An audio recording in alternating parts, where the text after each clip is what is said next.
Saya letakkan nasib saya di tangan Allah SWT dan sistem kehakiman serta perundangan negara yang saya hormati.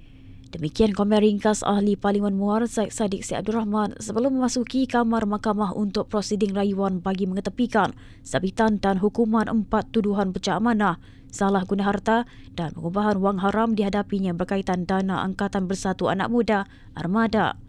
Beliau yang juga bekas Menteri Belia dan Sukan turut berharap prosiding rayuannya hari ini berjalan lancar. Bagi kes rayuan pada hari ini, saya akan ucapkan terima kasih kepada semua yang hadir dan juga yang di luar yang tidak putus-putus memberikan doa, solidariti. Saya terhutang budi kepada kalian semua. Dah 5 tahun menunggu. Bulan lepas kita berada di sini, ditangguhkan lagi. InsyaAllah pada hari ini semua akan berjalan dengan baik. Dan saya meletakkan nasib saya di tangan Allah Subhanahu Wa Taala dan sistem perhakiman dan perundangan negara yang saya hormati dan amati.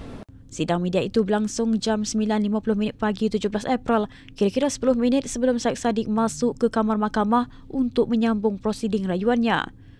Bekas Presiden Parti Ikatan Demokratik Malaysia Muda itu turut dilihat bersemangat dengan kehadiran ahli keluarganya dan rakan terdekat termasuk penyanyi dan pelakon Bella Astilah. Pada sidang media itu, Syed Saddiq turut menitipkan penghargaan atas jasa disumbangkan Perdana Menteri kelima Tun Abdullah Ahmad Badawi yang meninggal dunia Isnin lalu.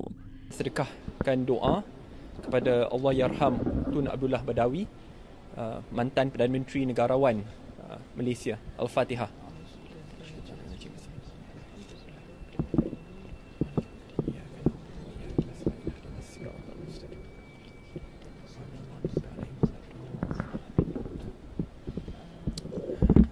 Hari ini kami semua berada di bawah bumbung Rumah Keadilan yang Teragung.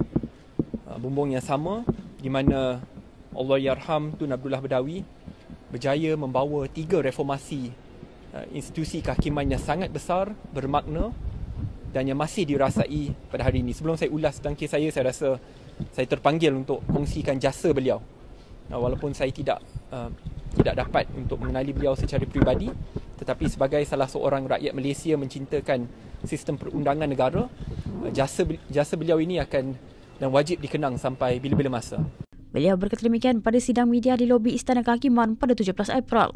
Pada pendengaran 19 dan 20 Mac lalu, panel 3 hakim Mahkamah Rayuan yang dipengerusikan Datuk Ahmad Zaidi Ibrahim bersidang bersama Datuk Azman Abdullah dan Datuk Norin Padarudin selesai mendengar hujahan peguam Datuk Muhammad Yusof Zainal Abidin dan Datuk Hisham Tehpote.